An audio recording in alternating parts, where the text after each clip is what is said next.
All right, it's been a while since I did one of these, but figured I'd get back into the routine of them. I had asked a question on Instagram a while back when I was on baby bonding, and I had asked, just in relationship to the Epiphany series that we did on the family, if there was any further questions on that. So I'll be sure to get into some of those questions that came about during that time, just as a little series here.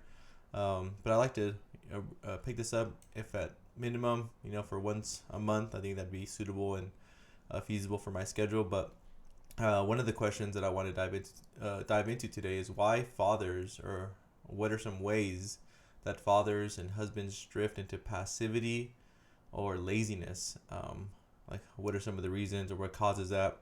And I think out the gate, as I was thinking about this and preparing for this, it's just honestly not understanding the glory of Christ, having a lack of a true vision of the glory of Christ. Glory means weightiness. It's like a healthy weight that is meant to, in a sense, feel the gravitas of a situation.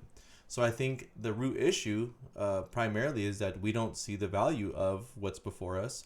We don't see the glory of Christ in what's before us. We don't see the weight what's before us. And we don't realize that God has given men, husbands, fathers, broad shoulders to carry that weight, to reflect Christ's glory, while Christ's glory being the very motivation that keeps us moving forward. So because we don't have the right sight of the glory of Christ, we don't understand the weight of the glory of Christ, we forget that our lives and our homes must reflect His glory, then the mission begins to fade, right? It's like if you don't see the value or the glory of becoming in shape, you're going to take the barbell off your back. You're going to do one less weight. If you don't see the glory of playing music beautifully, you're not going to put the extra reps in. You're going to stop carrying the weight of the burden of practice, of honing in the skill and excellent work. You're going to take off that weight. Whatever it is, whatever skill, whatever craft it is, if you don't see the weight, the weightiness, the glory of it, and for us in this circumstance, the glory of Christ in the glory of the home, then you're going to naturally take your foot off the pedal. You're going to naturally take your family, as it were, off your back and drift into laziness or passivity. And what this will end up producing in men is basically this YOLO mentality, this leisure mentality, this fun, entertainment, that's all that matters, this Instagram life of doing, endless vacations. And you begin to see, oh, it's kind of like similar to someone who maybe doesn't see the value of getting in shape, of getting strong. Then their whole life becomes gluttonous. Their whole life becomes just, oh, let's go eat out. Let's go do all the things that are consuming, right? It's all a consumption base. And there's no production that comes from that man, because there's no glory, there's no weight, there's no gravitas to that little field, whatever that field is, whether it be a beautiful wife, faithful children, growing the household in certain areas. When there's no beholding the glory of Christ and enjoying the weight of that burden, the glory of that burden, we're going to become consumers and not producers. We're going to be those who are always indulging and never having true productivity for the kingdom and for the mission that God has given us. So it ends up turning into abdication.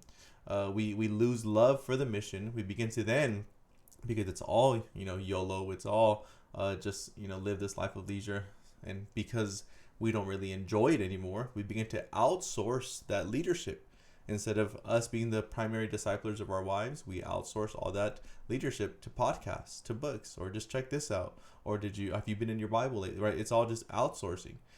We outsource our children's education. We don't see ourselves as the ones who are primarily called to disciple our children, so we outsource discipling to some other leaders, or to some ministry, or to books, right? I can very easily think of just the common picture of a Christian man who knows nothing about his children's homeschooling adventures, or knows nothing of his children's academic journey, right? Or doesn't even know that their children don't have a real understanding of the gospel, and a real understanding of the Old and New Testament, right? So because we've lost sight of the glory of Christ, because we've lost sight of the glory of that mission, we take that off because we want an easier, more comfortable, more relaxed life. And then rather than just being fully apostate in that situation. We think, well, we still are called to do something, so then we outsource it. We outsource our children, we outsource our wife, we outsource all their discipleship, all their maturity, all their disciplines, all their spiritual formation. We outsource it to schools, to churches, to youth pastors, probably worst of all to the culture, and you have a wicked secular culture raising your children. I wouldn't be surprised that there are likely a lot of fathers, a lot of Christian fathers, who don't even know what their children are reading, who don't even know what their children are into, or maybe their children hide it because they know, well, my dad doesn't care enough about me to ask me these questions, but I know he won't approve of it, so then I'll just, won't cross that bridge. And so a man, because he doesn't see the vision of the glory of Christ, he doesn't enjoy the burden, the healthy weight of that joy. Sometimes burden gets a bad connotation. It doesn't need to be, right? It's just a heavy reality, right? Like the cross in a real sense was heavy, right? The cross was a weighty task. The cross was something that had gravitas to it, and yet Hebrews says, for the joy set before him, he endured the pain of the cross. And it's similar to here, right? These are heavy things. They're weighty things. It's our wives and our children that one day husbands and fathers will need to give an account for. But if that vision doesn't grip the heart, of course we're going to begin to delegate responsibility. Of course we're going to take the burden off ourselves at the expense of our family for the sake of a life of comfort and leisure and really relaxation, right? That is the modern man. How little can I do and how much can I enjoy for myself? It's all self-indulgence. And then this ends up being, ultimately a short-sightedness. We don't understand the talos. We don't understand legacy. We don't understand future generations. We don't understand inheritance. We don't understand the arc of history where this is all going through love, right? Through a love of a father, through the love of a husband. We don't understand that love is going to shape the world. Love is going to form households. Love is going to truly bring about the future generations. And out of a lack of love for the glory of Christ, we throw it all away. And so we see Tuesday evenings as something insignificant. We see dinner tables as something that is, well, if we can sit together, great. If we can have good conversation, wonderful. But it really doesn't matter that much. And sadly, we throw away many key moments, playing sports in the backyard, going different places together. We throw away these key moments, and we just indulge rather than using all those moments as an aspect of child shaping, wife, investing, truly pouring into our family, wherever we can, however we can. And so there's this type of, modern Christian man that's really checked out. Maybe he does all the Christian things. Maybe he, is faithfully attending the church and, giving weekly. But in reality, he's not the key discipler of his family.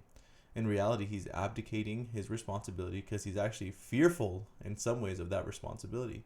It's either they're so consumed with self that all they do is entertain themselves, or they're fearful of their responsibility. They're fearful of failure. They're fearful of making decisions, of accepting the consequences of things that might not go as planned, fearful of owning failures.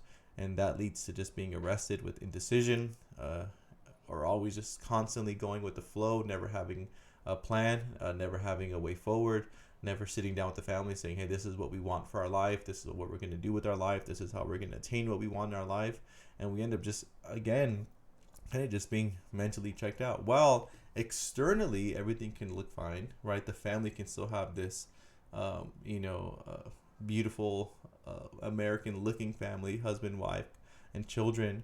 But really, there's not much different in terms of formation, spiritual formation, and spiritual disciplines from that family than a typical sports family, or a typical extreme sports family, or beach family, whatever culture family you want to say. It's very similar, right? There's nothing really of depth of spiritual formation beyond just, hey, this is kind of who we are and what we do, but it's not real intentional. It's not real involved, and it's all just kind of happenstance, or hey, if we get to it, great. If we do it, great. If I'm able to have these conversations with my children, great. It's all just, if it happens, it happens. But life doesn't work that way. If you don't plan for it to happen, if you don't intentionally have this ever before you reality of the future, of the telos, of the inheritance of the generations that are coming, and the weightiness of it, the glory of Christ in it, and how we must reflect him in all things, life's going to pass us by, and we're going to end up getting to the end of our life really regretting what we squandered, in which the Lord entrusted us with a godly responsibility, and we lost it. We didn't make the most of it. We traded the valuable reality of a family and the glory of a family in Christ for just kind of going with the flow. And so what causes a Christian man to be a passive husband or passive father, or a distant, lazy father, a distant, lazy husband? It's just plain and simple. They don't have the motivation for the glory of Christ. It's not enough to hold them. It's not enough to grip them. And so this lack of this weightiness, of this healthy weight to what God has called us to be as men. So then we throw away the lesser things of life, right? If you don't see the glory of establishing a Christian home through your wife and children, I mean, of course you're going to choose endless entertainment over your wife and over your children. If you don't see the glory of Christ and the heaviness of knowing that your children are being formed, whether you like it or not, and they're going to raise children someday, and they're going to either squander a legacy or they're going to make the most of the legacy. If that's not enough to grip you for the glory of Christ, out of a love for Christ and a love for your family, of course dinners are going to mean nothing to you. Of course family worship is going to be nothing to you. Of course, your children's education is going to be nothing to you, because those are all things that are inhibiting what you really love, right? I've never met a man who truly loves what he's doing and outsources it, or is lazy about it, or is passive about it. When a man is gripped by the glory of something, he searches out for it. He works hard for it. He's locked in for that sphere, for that field, for whatever it is. And then the things he might not enjoy, that is what he passes up. That's what he outsources. But when a man is gripped in his affections for the glory of whatever that thing is, he's all in.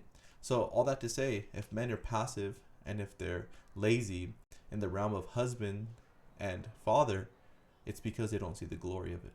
They don't see the weightiness of that mission. The motivation is lacking, which is the glory of Christ through our family to the ends of the earth for 1,000 generations. And it's evident. I mean, you could see it. You could see those who are plugged in, those who are trying to truly make the most of life, those who are trying to make the most of dinners, the most of conversations, the most of even leisure, right?